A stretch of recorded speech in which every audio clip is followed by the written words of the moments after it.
idea that at some point in ancient Egypt, people had the same feeling that we have today and found an answer for it. So that's what I'm writing about. Last question.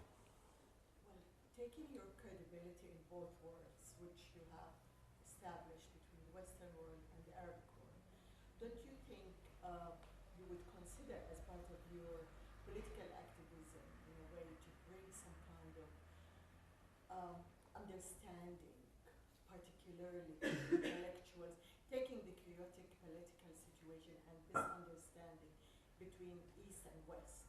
Don't you think that you would be able to break these barriers, considering that you are carrying both cultures, being married, living in the West, in a sense that you give a different message to both worlds, trying to bring them together? I don't know if I'm clear. No, you mean through writing? Of course, through writing. Yes.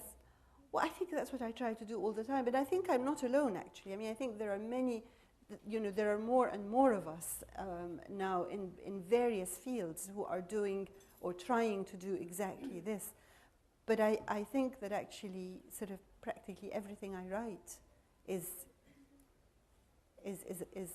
an attempt to break through this. No? That's a perfect question for this session, because Can I comment?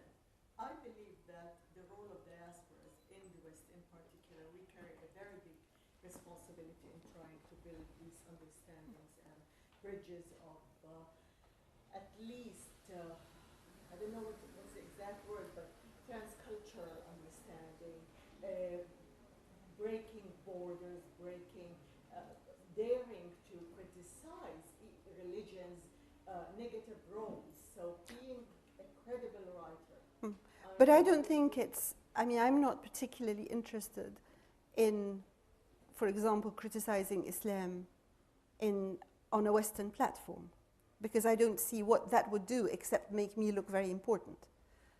I mean, I think that if you're, what you're going to criticize, yeah, sure, but I mean, religions, it's not my place to criticize other people's religions, and so the one that I would criticize would be Islam, and I would do that in a context where it would make a difference, i.e. in Egypt, in my own, do you see, I think that, one of the very important lessons that I learned from Edward Said, and I had been working towards it, but it was clarified for me by him, was when he wrote in English to the West, he criticized the West. And when he wrote in Arabic, in the Arab world, he criticized the Arab world. And that is the honorable and the difficult thing to do. And that's... Can I ask you, just to wrap up this session, because in many ways, this entire project of the Bloomsbury Qatar Salon and the Foundation is to make exactly those kind of bridges and introductions and understandings that you and I think everybody here longs for. Would you, and I didn't give you any notice of this, so forgive me, but I want to know. You've given me notice of nothing, Peter. Yeah. It's all been a surprise. Yes. And you've winged it perfectly. Just off the top of your head, introduce for me, just by name and title and maybe with one sentence why, 3 works that you would wish the London end of this salon to read before the next time we all gather together in a couple of months' time. Oh, okay. Well, Edward Said on covering Islam, 1982, but completely as though it was written yesterday. Probably, Eyal Weizman, Hollow Land, Israel's Architecture of Occupation, which is terrifying. And one work of fiction. Oh, fiction. Oh, and one. No, those 2. Okay, and one work of fiction. Or poetry. Oh, this is going to be so hard now.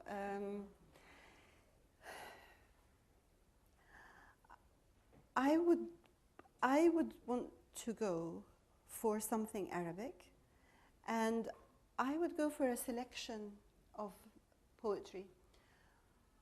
And can I I mean, I'll make it really impossible now. A selection of poetry by Badr Shakir Al-Sayyab, Mahmoud Darwish, and Salah Abd al-Sabur. This is what I would go for. This is your own anthology, your own personal anthology. Ahdaf Soueif, thank you very much Thank indeed. You so much. Thank you.